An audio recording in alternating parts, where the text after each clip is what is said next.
Romance at a glance. Romance at a glance. What you say now? Romance at a glance. Go ahead, girl. Well, hello everyone, and welcome to another episode of Romance at a Glance. I'm your host, Bridget. With me, as always, is my co-host, Shawnee. What up, Shawnee? What up, Bridget? I am so excited because today we have a new patron, Callan B. Hey, Callan. How you doing? What up? How you doing? Thank you for joining the Patreon family. Woo-woo. Guys, if you want to join us on Patreon, go to patreon.com/romance at a glance. You get all kinds of extra goodies, more clips from our interviews that we do, extra reviews, extra just behind the scenes of me and Shawnee talking fun nonsense. And it is a good time to be a patron. Also, lots of other perks, stickers. Shawnee just designed a whole slew of new stickers, and they are soups cute. So excited. So come on where the water's warm. Patreon.com/romance at a glance. Yes. I'm so excited. Are you excited about today's episode? I'm excited to talk to you because we were going to record excited. yesterday. And then a series of events occurred, as always, and we did not record yesterday. And I'm excited to hear your take on Pestilence. So we're reading Pestilence today by Laura Thalassa. Is that how you think that author? Thalassa. I have no idea. There's no N. I'm sorry. I apologize, Laura. Laura Thalassa. And this book was recommended to us by our friends on Insta. Hello, everyone. Thank you for recommending books. If you guys want to recommend books, drop us a review and leave a book in there, and we'll be sure to keep it in mind. Yes. So I was excited. The cover is beautiful. You know I love like sort of dystopian fantasy shit. Yes. And I'm so intrigued about what you think. I feel the same way because I was like, so one, maybe this book should have made it to fantasy season instead of dark romance season, even though it was dark as shit. I think the thing about this book that we didn't have in the other dark romances is that there is a fantasy element. So it does allow you to suspend some of your disbelief, whereas the other ones that were more contemporary didn't allow you to do that, right? So, like, I know, and I'm wondering whether you're going to like that or not like that. You guys, let's get this shit popping because I got to know what Shawnee thinks. I got to know. I know. I'm trying not to say it till we get it popping. You know, let's get it popping. Tell the people. Tell them to get it popping. All right, y'all. We're about to get it popping. Popping.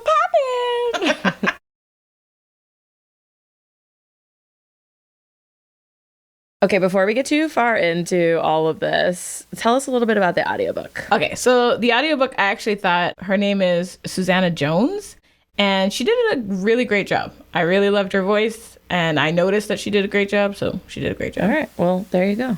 Audiobook for this one is a good one. Recommend So it. this is, as we said, Pestilence, book number 1 of the Four Horsemen series by Laura Thalassa. It is billed as a dark romance. We are definitely going to bring this up numerous times, I'm sure, throughout today's review.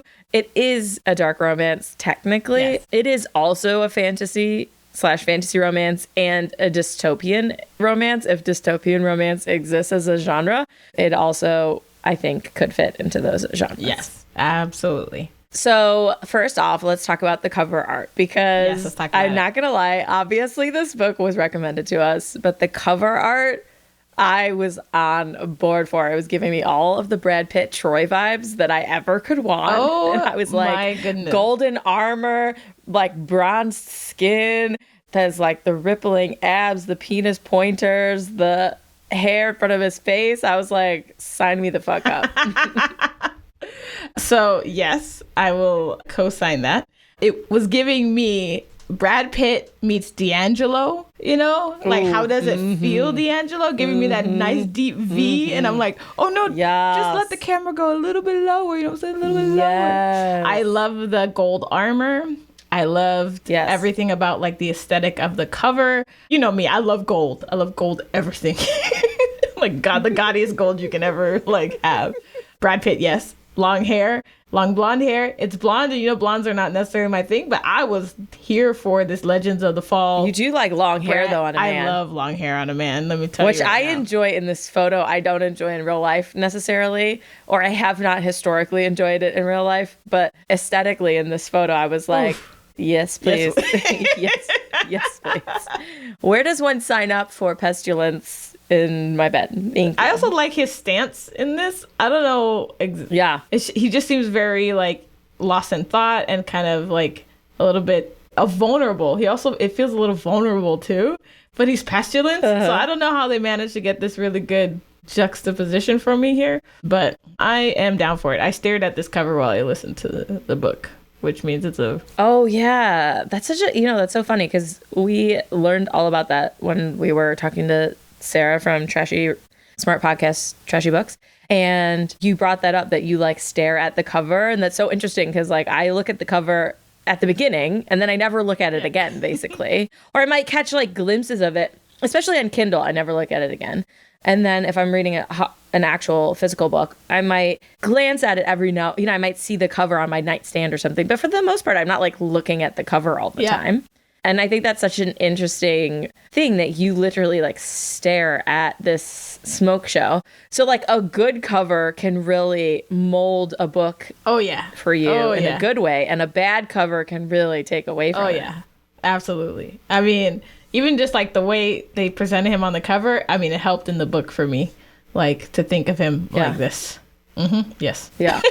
Interesting. Okay. So obviously you guys read this on Kindle Unlimited. This is a Kindle Unlimited book. If you don't have Kindle Unlimited, if you go to our website, we'll have a link and you can try it out for 30 days for free. And Shani, of course, listens on Audible, and you can also try it out for free and get 2 free ebooks. If you go to our website, we have a little offer on there. So check that out. And I do want to say that, so this book is in dark romance, and obviously he's a 4 horsemen of the apocalypse. Yes. So I thought this book was going to be real fucked up. Yes. Like, absolutely. I thought this book was going, like, I thought he was going to, like, push her sexual boundaries.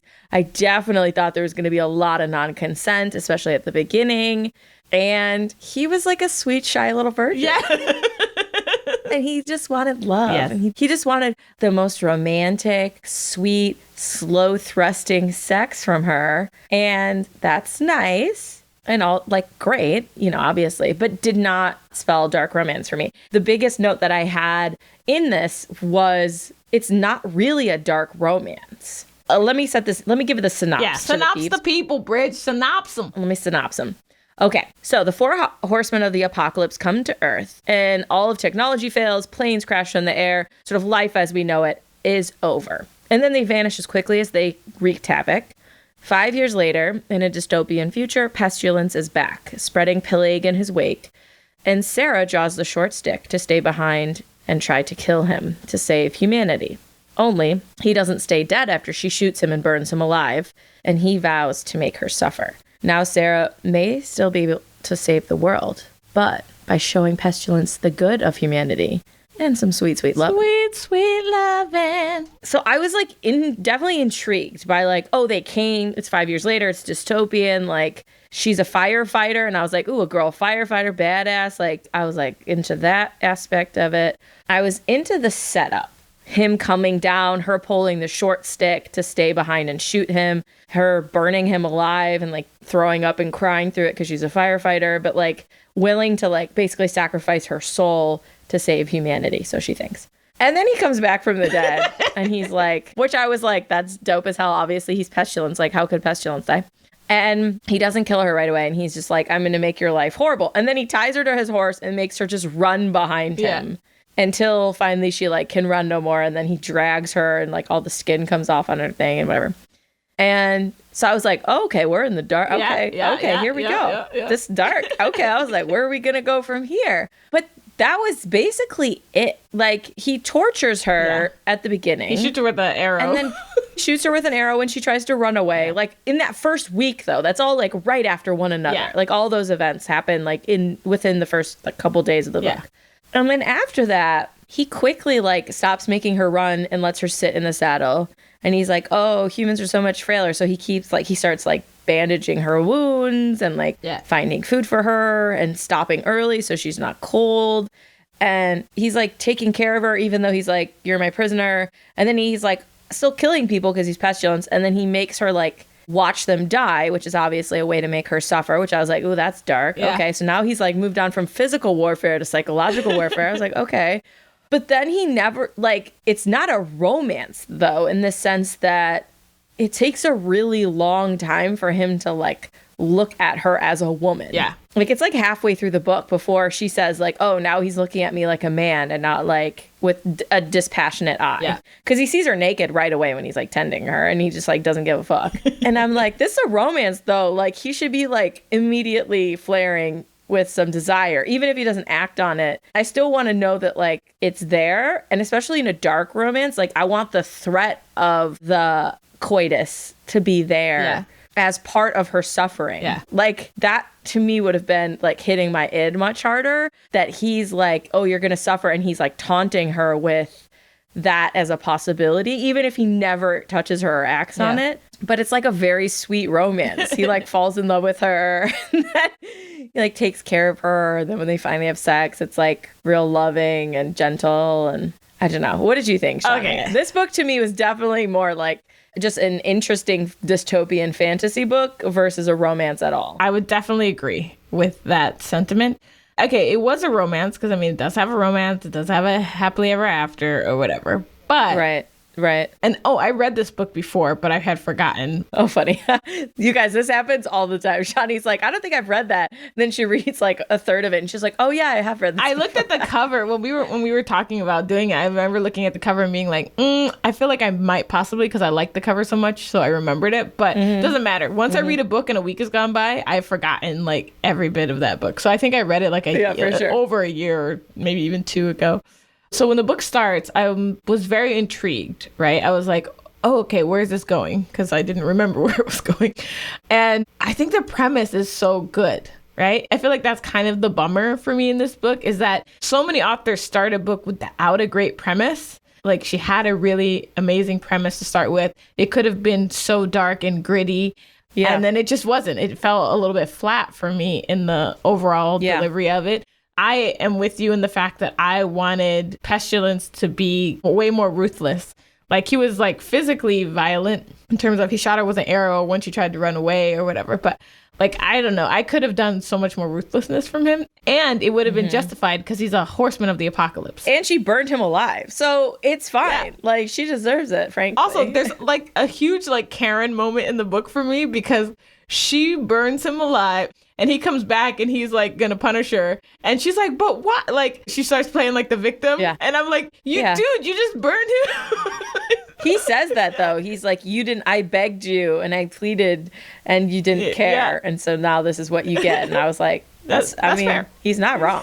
He's not wrong. So the thing was, I felt like the author had all these really justified moments that she could have played with so much more and then didn't. And I didn't care for their sweet romance. I did love that he keeps killing people throughout the book. Like, even when he's starting to like fall in love with her or whatever, he's still like, nah, this is my job. I have to do the pestilence. However, the one thing that didn't really make sense to me was that he was saying that he could stop doing the pestilence if people in humanity got their shit together. Right. But it wasn't really defined what getting their shit together needed to be. I was going to say, there's like no real plot to this book. That was my big thing. So they had a really great setup. But then he just said, like he said multiple times, I'm going to keep doing this until it's over. But he never said when it would be over. Yeah. And so there was no goal line for her to show him. Like, for instance, if he said, I'm killing people and the plague doesn't differentiate between good and bad people. Or if he said something where like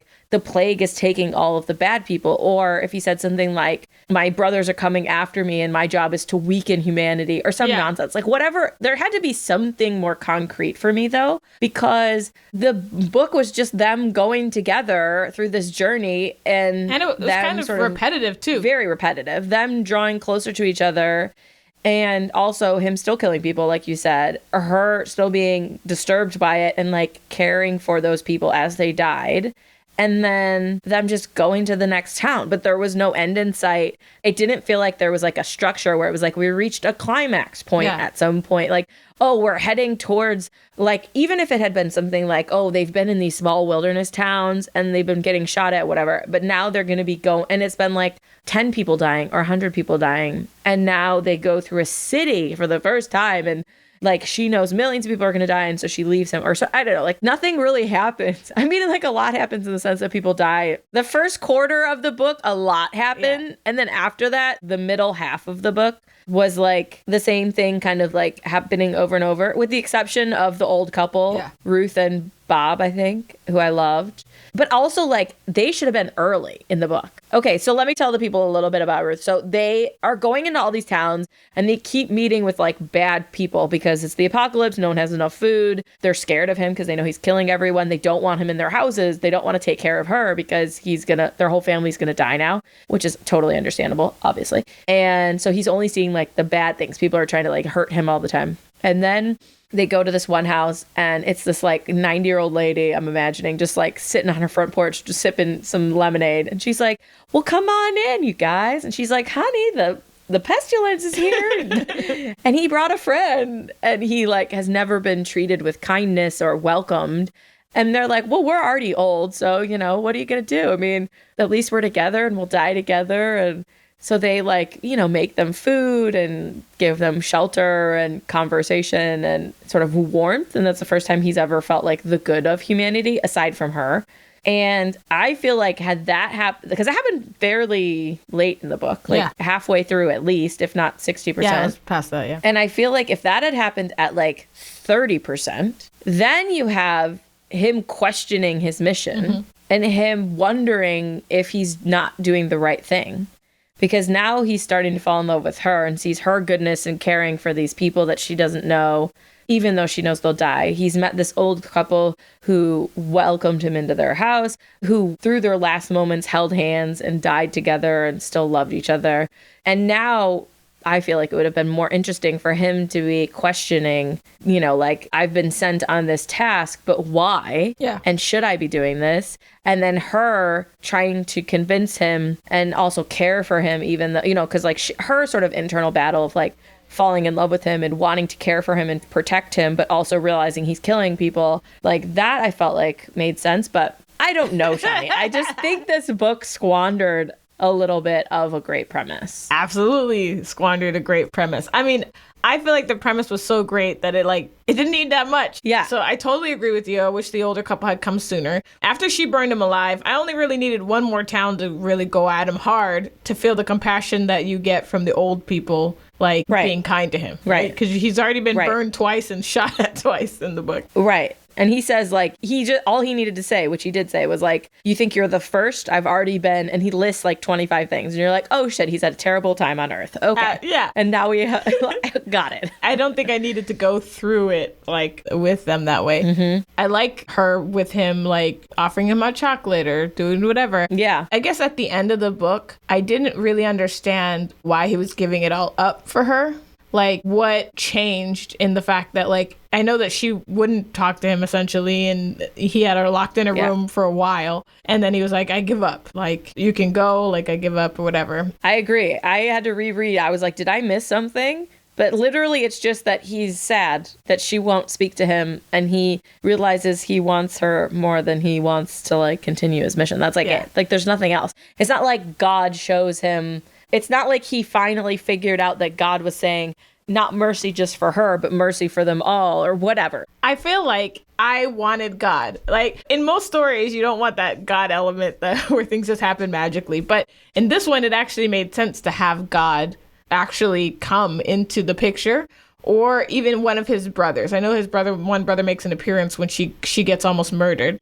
But I guess I wanted him, especially in this book, she made a point of explaining that God was not who we think God is, and also not a he. So I imagine in my mind, I'm just like, okay, an energy source. And I felt like Pestilence could have been questioning along the way, like you were talking about, like, okay, wait, why am I doing this? Talking to God, looking at like the premise, what's the point of killing all these people? What will the world learn from that? Like, all that could have been discovered along the way. And I felt like Pestilence could have been making his way to a big town, a big place like Los Angeles. So he's going through all these little towns. Right. Once he gets to that end goal of LA, and you know there's 1 million plus people living there. Right. So I felt like that could have been the driving thing, where she's trying to stop him from getting to LA essentially and convince him before he gets there. And that's like what's pulling and whatever. But because there was no end goal, it was kind of like, well, at any point she could convince him. or like at any point he could change his mind. Like all that he changed his mind for was that she was mad at him. Yeah. And wouldn't talk to him. Pretty much. Like that was it. Like she wouldn't talk to him. And so he was like, enough of the silent treatment. I'll stop. You can go now. And it was definitely very anticlimactic. Very. And then he like reverses the disease in general, like across the world or across whatever, America, North America. Yeah. And which I was like, okay, cool, I guess. Well, and then you find out in the epilogue, it's like 5 years later, and now his brother is coming. And he's like, I can't stop my brothers. Pray for the world. And I'm like, yeah, why can't you stop your brother? You better fly over where he is and be like, yo, bro, look, I found out about humanity. I fell in love with a good woman, and she saved me from being just pestilence. Why can't you just love a good woman? Let me introduce you to her friends, and we can all be happy. We can be happy. So I think it was 10 years later that his brother's coming, which I was like, why a 10-year gap? I didn't quite understand the whole 10-year gap thing, but maybe I will if I read. Well, there's like a 5-year gap at the beginning. I mean, maybe to them because they're like asleep or they're like in some other realm. It's not, time moves differently or something. One thing I did like about this book is the way she talked about religion and morality and God. And I thought she did a really good job of explaining like sort of the mysteries of religion without it being religious. Yeah. He was like, you think God is one thing? He says things like, why would I care about a book written by man? Like, I know God. Yeah.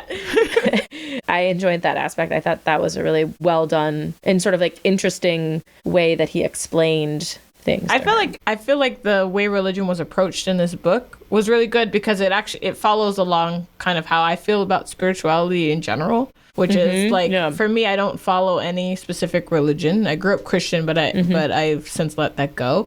And for me, it's just more of an energy source and like the entire universe being a giant mathematical algorithm propelled by energy. And I liked how they described it because everything was like, oh no, man put that on. Why you keep saying he? Well, you call him he, so I say he because it sounds good for you. Because your small minds can't comprehend. He's like, you guys have to label that's everything. That's why I'm in this form, because if I wasn't in this form, you wouldn't understand or whatever, which I also thought was interesting. I love how his armor always goes back. And like, even when they're about to fuck, he's got his crown on. Yeah. She's like, let me just take this off. I would have left it on for sure. I'm with you, Bridget. I was like, why do you take that off? Like, I would have left it on. I probably would have put it on. Yeah, I would have been like, hold on, let me get your crown for a minute. Oh, your crown's slipping. Hold up. You know what? Let me just put it on myself. Let me just ride you in your crown. And then you will see stars and it will be beautiful for us. That was one of my quotes for the book, right? So we talk about why he gave up everything at the end. And one of the quotes I put was when they first had sex, he says, I cannot unknow this sensation. Surely it will haunt me for all of my days. Yeah, I know. And I was like, I know, dude. Pestilence was taken down by booty call. Yes, he was. He was taken down by the pussy. And yes. I thought it was funny that I forget exactly what she said, but something like, oh, he's going to have zero chill about this, which I thought was very funny. He was like, let's get married. He did indeed have legit zero chill. He's like, I've been inside of you. And then he like slut shames her for having sex before. And she's like, whoa, bro. But he's like, I've been inside of you and I've known this joy. She's just like, you need to calm the fuck down, okay? That is too much. You are too much right now. It's too much. Oh my goodness. Okay, so I don't know. I just felt like this book was like, he had some endearing moments where he's like learning. He's almost like a feral child who grows up in the woods and has never known love, you know? Yeah. And she's like coaxing him into sort of what we would consider like a normal sort of emotional response to. And I liked, some of her sort of like more like ball busty moments where she refused to break and refused to cry in front of him and refused to like beg and blah, blah, blah at the beginning. But overall, like the story was just super flat for me. Yeah, I agree. Like the same sort of scenario of them like going into a house at night. Everyone dying, her taking care of everyone, her being mad at him not understanding while she's being mad, them doing a tentative truce in the morning, her offering him some food or alcohol, him like saying he didn't like it, but then secretly trying it, and then them doing like the same thing. Oh, and then they're being attacked again. But there's like nothing happening. And you're like, what's the point of it all? Yeah. And I never felt like at the end of the book, I knew what the point was. Like, why did he get sent? Yeah. Like, what did the plague do? Was it to kill every single person, or was it to only kill a certain percentage of people? Because he mentioned at one point that you all were killing the earth. And I'm like, oh, well, I'm just like making this up. I was like, oh, maybe we'll find out that like part of his thing is like he's supposed to kill off like half of humanity so that the earth, there's less people. Yeah. Or he's supposed to kill off 75% Like of humanity. Yeah, exactly. Yeah. Like, let me snap my fingers and disappear half the universe. But nothing ever sort of got... there didn't feel like there were any stakes because the stakes were so high and there was no way out of them. Yeah. So it almost felt like there were no stakes. Yeah. Because it was like, well, this kind of just what is. So you're like, okay. Yeah. I agree, because like if it were that pestilence came through first, killed anybody who was sick or weak, like COVID. Like honestly, I was reading this and thinking of COVID. I know they said something about a pandemic, and I was like, oh, I think that was my quote. Hold on, let me find it. I was like, oh, she's writing about now. And I was like, wait, is war coming next? Because war is coming next. Okay, I didn't write down the quote, but she said something like, you would think that with all of our modern medicine, we'd be ready for a pandemic, but we were not. And I was like, ooh, that hits hard. That hits hard. That hits so hard. So I thought that like, okay, pestilence, it would make sense. Like pestilence comes, he kills like the old and the too young to handle the disease, right? And then war comes and it triggers all the people who have aggression and whatever to basically kill themselves, like fighting each other. And I feel like each horseman comes and brings out the worst in the people that already present that worst thing.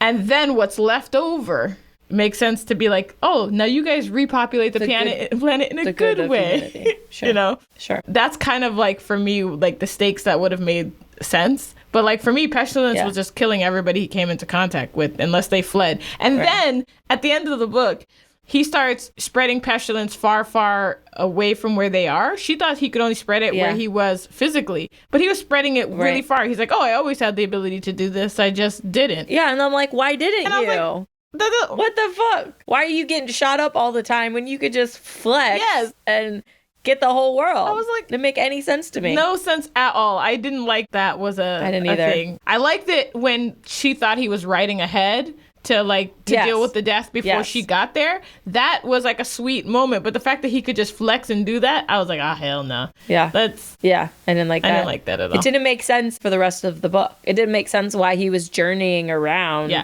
It made no sense. Also, like, I feel like this book might have made more sense if all the horsemen were in the world at the same time. Yeah. So if they were all, like, in separate parts of the world. So pestilence is ravaging North America at the same time that war is ravaging Europe, at the same time that famine is going through Asia, at the same time that, you know, like, they're all there doing their thing. I can't remember the fourth horseman. That's why I stopped. But they're all doing their same thing at the same time, just in different parts of the world. And to your point, they're all sort of death. Oh, death is the fourth. Death.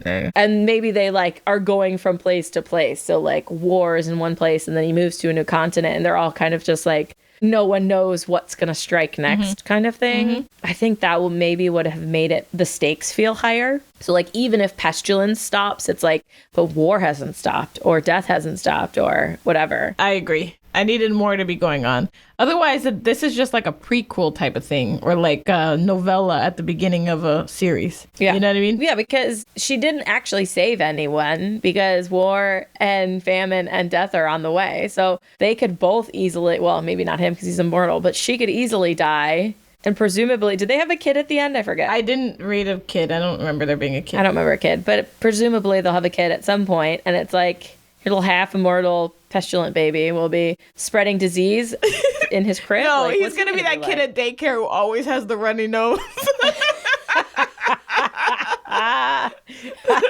So true. So here's also the thing that I just think is very interesting in this love story. It didn't quite make sense for me that she goes back to like find her family and the people. Now, it makes sense and it doesn't, and here's why. So she's on this journey with pestilence. He's killing all these people. She knows that his illness was going to kill her family and everybody she left behind as well, possibly if they didn't flee or get far enough away, blah, blah, blah. When she goes back, after she's in love with pestilence and they're good, she goes back and finds out that most everybody made it out alive, but a few of her friends died of the plague and whatever. Right. So literally, her lover is responsible for the death of her loved ones.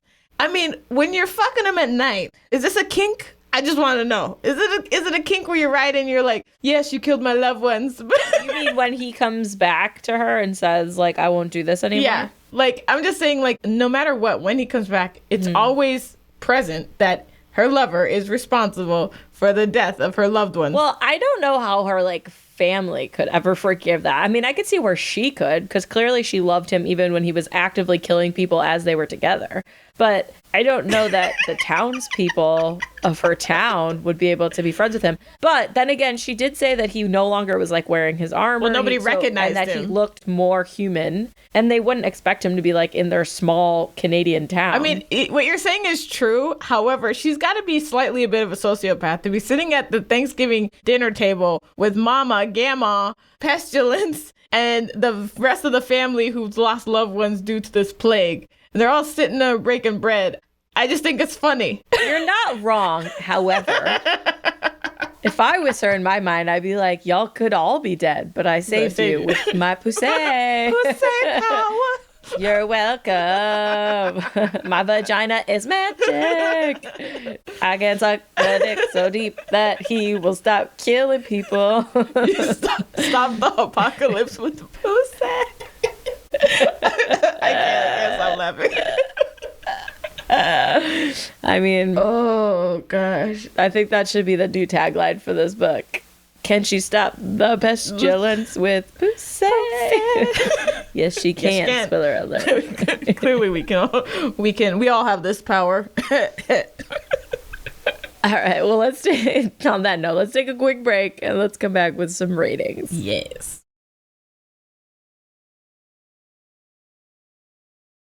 Okay, so let's talk a little bit about our fair firefighter, Sarah. What did you think of Sarah? So Sarah, I gave 3 a peach, a booties. Right? Me too. Did you? Okay, so I did. I feel like we're in sync in this book. Yes, I do too. I thought she was a badass for lighting him on fire. Mm-hmm. She got a lot of points for lighting him on fire and really committing to the viciousness of what that took. Trying to save her family, trying to fight him, get away, that sort of thing along the journey. I felt like there were some moments where I was like, bitch, what is you doing? during her escapades with him. I like him despite the fact that he's bringing about the end of the world, and that is immensely troubling. I was like, yeah, it is. Yeah, she definitely said that to herself. Stop looking at the horsemen of the apocalypse with lust. So, I mean, there was moments where I was like, come on, girl. And then moments where I was like, yeah. So I figured she was right down the middle for me. Yeah, I agree. I think she did not have any moments where I was like, I hate you and I think you're super whiny and annoying. I like that she never ran and or she did run. I mean, not that she never ran, but that she actually killed him. Yeah.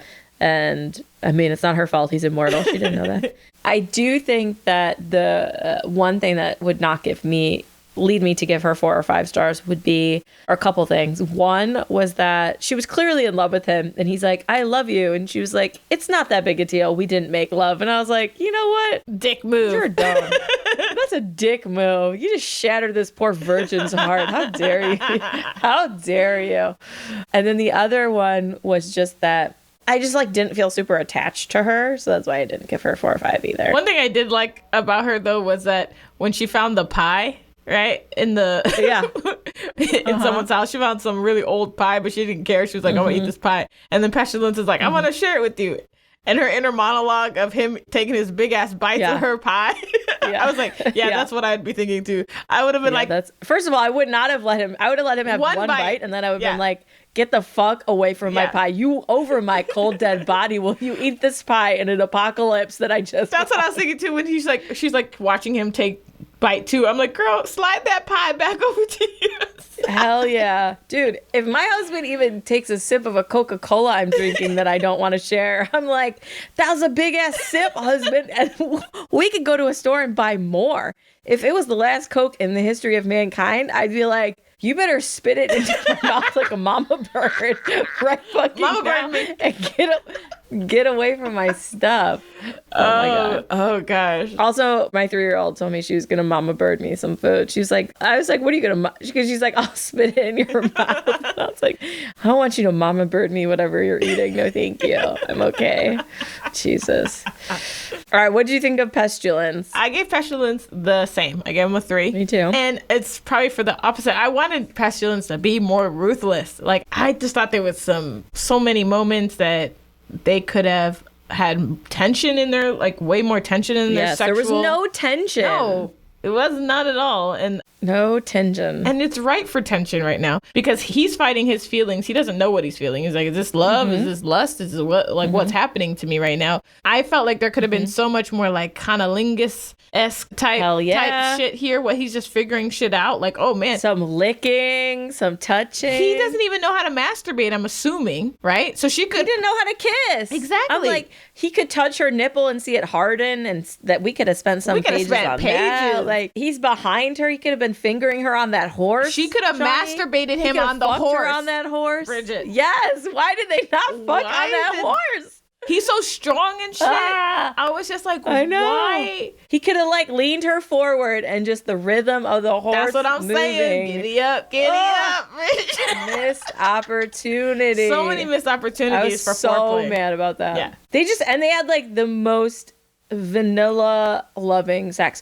Again, I'm not opposed to that. I think it's great. However, it was in a boring. dark romance, it's certainly not what I expect. I thought the sex was boring. I think it was boring because I wasn't attached to the tension. I wasn't breathlessly waiting for them to finally like consummate. Yeah. So I didn't really care. But also, in general, I think vanilla sex is wonderful. If it's like vanilla sex, with Tessa Bailey, dirty talking, tension all up in the front of it, then I'm like ready by the time we get there. That's what I needed. And I felt like Pestilence could have delivered some good dirty talk that was real stagnant, right? Like, just like, I want to lick your nipples. Just boom. Like, I feel like he's super direct. So he could have just said some shit that was just nasty without even meaning to be nasty, you know? Yes. Like, I want to taste you. Yeah. Like, duh, that's easy. Like, 101. What is this feeling? Yeah. I want to feel your hands on my cock. Like, I want to... Yeah, I want to stick my fingers inside of you. Yeah. And you're like, okay, cool. I want to put my penis in your butt. Is that weird? No, it's not. Let's try it. I'm thinking about all the things I thought about before I was ever having sex. And like, my mind was going super crazy. Like, can we do this? Can we do that? Yeah. Can we put this in there? Can I lick you? Can I touch you? Yeah. Can I? Yeah, absolutely. I would have loved to have seen Is that too hard? Is that too soft? Is that too... Yeah, he should be super curious too because he doesn't know a whole lot about humanity and about lovemaking and that sort of thing. And I was just like, there's so many more questions. Well, he says at some point in the book that this is the first time he's had a body. Yeah. So he should definitely be really like, ooh, my dick got hard? Like, what's that about? Let's see what's happening here. Okay. Morning wood, like explaining to him what morning wood is. Like I just felt like there was a lot of missed opportunity. Romance 101. Yeah. Okay?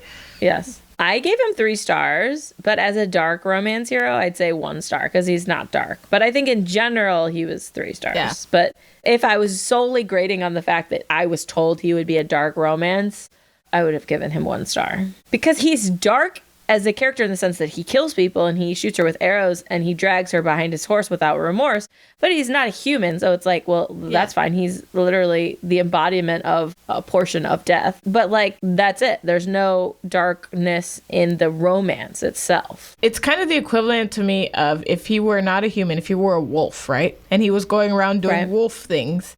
And we wouldn't be like, oh man, this wolf is so dark, he's biting people. No.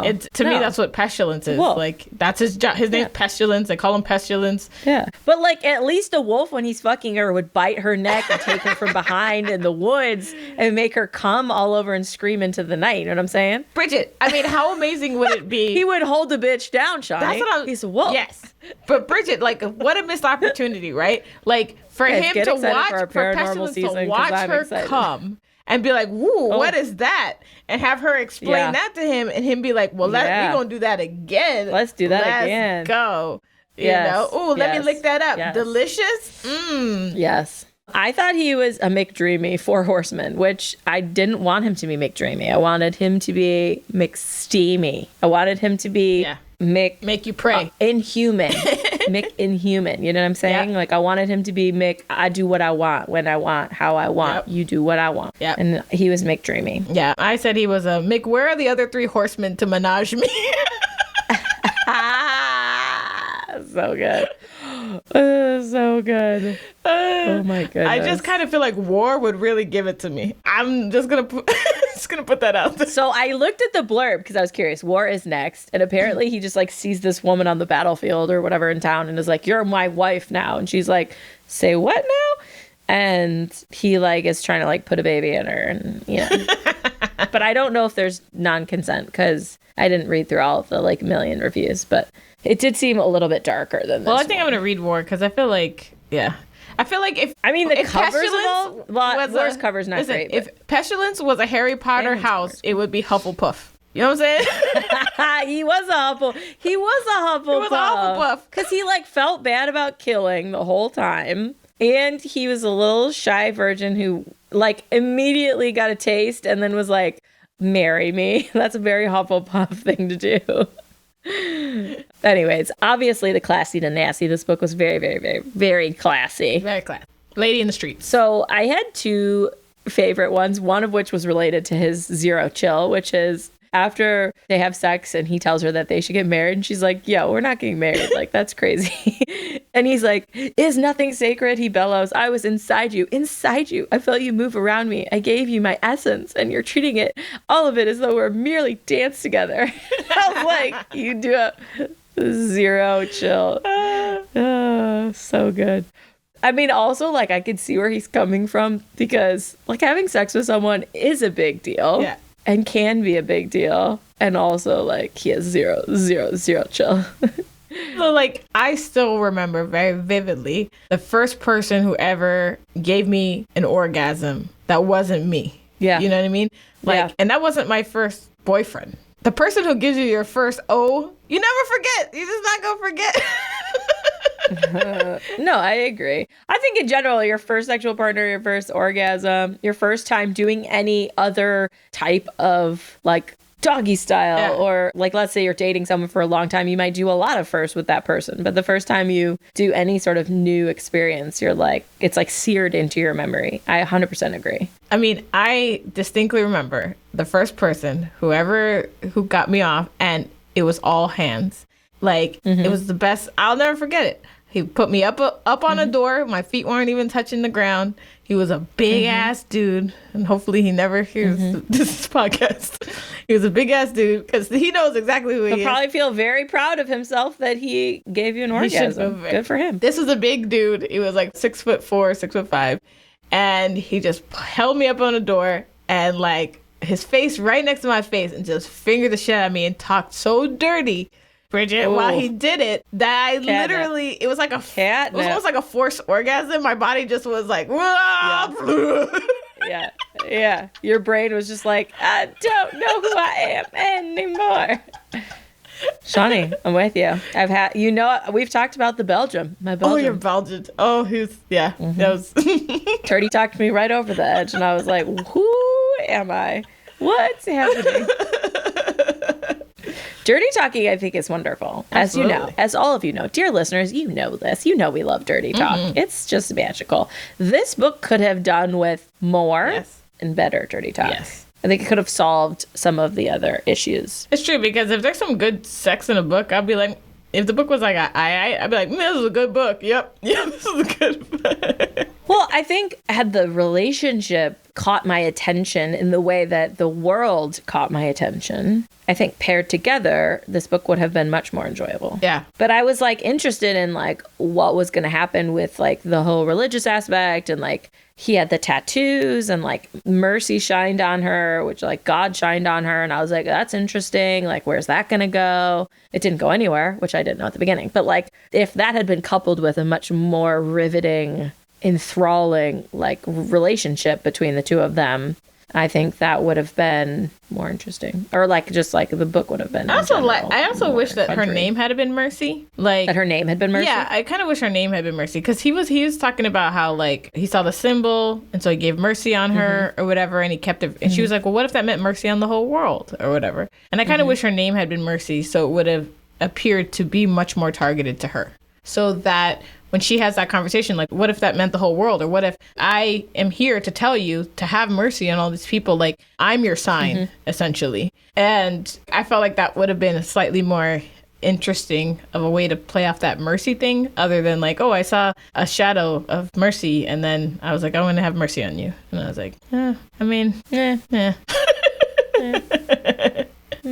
just wish it had that, like, I think the word mercy is so powerful of a word that I just wish that it had much more oomph behind it in the story. Yeah. Somehow or some way. But anyway, it was what it was. The book was, to me, the book was like a 3. Like, I'm between a 2 and a 3, honestly, in terms of like my rating for it. But I'll round it up to a 3 because I really did think it had a great premise and stuff. I just felt like it fell flat. I gave it, and this might be the first book I ever gave a worse rating than you, Shawnee. I gave it 2 stars as a dark romance. Yeah. I would say if it was billed to me as like a fantasy or dystopian, I possibly would give it 3. But I just was not connected. Yeah. Like, I read it all in one sitting, but only because we had to read this for the podcast. And I don't feel like, I'm not even sure I would have finished it. Because until I met Ruth and Bob, that like hour of reading prior to that, I was like, well, nothing is nothing is going on. Happening? Jesus Christ. What's happening? And I met Ruth and Bob, and I was like, Ruth and Bob are so sweet. I love them. I love old people who love each other. So wonderful, especially when it's written. And I was like, oh, that's a nice scene. It's a nice moment for him to like realize that not all people are bad. And then we had another like hour of reading or 45 minutes of reading where I was like, well, now we're just repeating the previous hour. Yeah. Also, you know what really really sums up the book? Like, out of all the things in the book, at the very end, when she says to him, you need a name. Like, yeah, pick a name. And he's like, Victor. And she was like, well, all right. Like, that's literally her. Yeah. And I was like, yeah, I know. that sums up the whole book for me right there. It was like, yeah. Yeah. Okay. He's like, well, doesn't it mean conqueror? And I was like, well, that's dumb. I don't like that. I don't think, I wish he didn't have a name. Or I wish she just made up, like, she's like, oh, your name is Pestilence, so we're going to call you Peter. Yeah. Or we're going to call you Lance or something. I thought she should have named him, too. I agree with that. Yeah. Like, she should have given him a name. Him picking the name almost made it feel a little douchey. Like a weird, like... It felt super it just felt super awkward. Yeah. It was so I've been thinking about it, and I picked Victor, and you're like, why Victor? Come on. It's not even a hot name. No, it's not like Xavier or Victor in the night. Yeah. Come on. Jeez, Louise. I actually thought he said Vicar. That's the opposite of what we thought when Torment named Autumn. When Torment named no one in the Black Tiger Brotherhood. And he's like, I think your name's going to be Autumn, because it's my favorite season. And I was like, go fuck yourself, Torment. It's a terrible name. It doesn't match any of the cool names everyone else has. You're an asshole. Also, if you guys missed our Black Dagger Brotherhood coverage in season 2, we read books 1 through 11. It was super fun. Super fun. It was a lot, though. Oof, that season was a marathon. Dude, those books are long as fuck hell.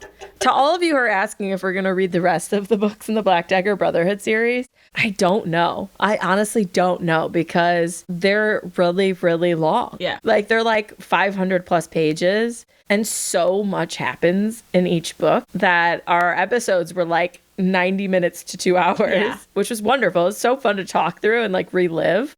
But it was really hard for us to read. I was burnt out every week. When we finished that season, I was burnt out. I was like, I don't want to read a book for like a month. Yeah. Yeah, especially for Shawnee, because it was like each one's like 24 hours of audio. So it's like I could read the book in like, I don't know, let's say 6 to 8 hours or whatever. But Shawnee's like 24 hours of audio a week that she was trying to do while editing the podcast, doing all this other stuff. So it was a lot. That series was a lot. It was tough. It was tough to get through. But it was fun to revisit all of our fair Black Dagger Brotherhood. I was thinking of maybe like just doing like one-offs until we get through the rest, like over time, versus like special episodes. Yeah, versus like trying to do any sort of like 3 at a time or 4 at a time or any sort of series run. Yeah, we could do some special episodes. Yeah, I'm down for that. Because I haven't read the last books in the series. After The Chosen, I haven't read any more. I think it was because I was so upset by The Chosen. Yeah, Layla and Score's book. Yeah, I was so angry by like after she has the baby with Quinn or whatever, and just like the way she was treated in the books. Like I just couldn't. Well, Quinn forgets all the lessons that he learns and turns back into a pussy-ass bitch. That's what happened. That's why he got mad. Because he like gets all douchebaggy towards her, even though he's been so wonderful towards her. That's why she chose him to have the baby. Yeah. And it's weird because it almost feels like they just used her as a surrogate for like for Blay and Quinn to really have a baby. Yeah, but don't you remember in that book too, Quinn's an asshole towards Blay and is like, well, you're not really the dad. Yeah. Do you remember that whole storyline too? I do. And I was like, Jesus Christ, Quinn, come on. He spent 11 books growing and then he just like dumpster fired all of his growth in one book. Yeah, that book. I didn't finish The Chosen. But you know why? I was so upset because we know that J.R. Ward doesn't keep a timeline. That's why she doesn't remember when this shit's supposed to happen. We thought she was a badass for not keeping a timeline. Then we read the books in order and realized, no, keep a timeline. None of this shit makes sense. None of this shit makes sense. But also, we'll probably still read some on the podcast at some point. So if you guys really want that, let us know. Maybe we'll do special apps or we'll do it on Patreon or something like that. I like that. Speaking of Patreon, Johnny, I did just read Lord of London Town by Tilly Cole. Remember that's the one I originally wanted to do about the London gangsters, but they didn't have the audiobook. And it was awesome. I think you really would have liked it. Oh, okay. They might have it on audio soon. I don't know. I was looking. They don't have it on audio yet. She said the second book of the series is going to come out at some point in 2021, though. So I'm like wondering if audio is just like going to come at some point. Yeah. I don't know. But it is on Kindle Unlimited for those of you who are thinking about reading it. And I will do a full Patreon recap of it because I really, really liked it. And I'm super excited that there's going to be another one. I want to read some more historicals. Let's do more historicals. I thought we were going to do some in the fall. Okay, yeah, let's do it in the fall. That sounds good. I like that. Around my birthday, around the August time. Yeah. When I'm really feeling that pomp and circumstance. Yeah, I think that's totally reasonable. I thought we were going to do a bunch, but we can mix them up whenever. It's our podcast, Johnny. We can do whatever we want. Do whatever the fuck we want. Oh my God, hilarious. You guys, on that note, that's all we have for you today. That's all we got. All right. May your books be your lover. And your hand your best friend. Yowzers, friends. See you later. Catch you later. Thanks for listening. Subscribe to our channel to get new episodes, clips, and more. And click here to watch our previous reviews and author interviews.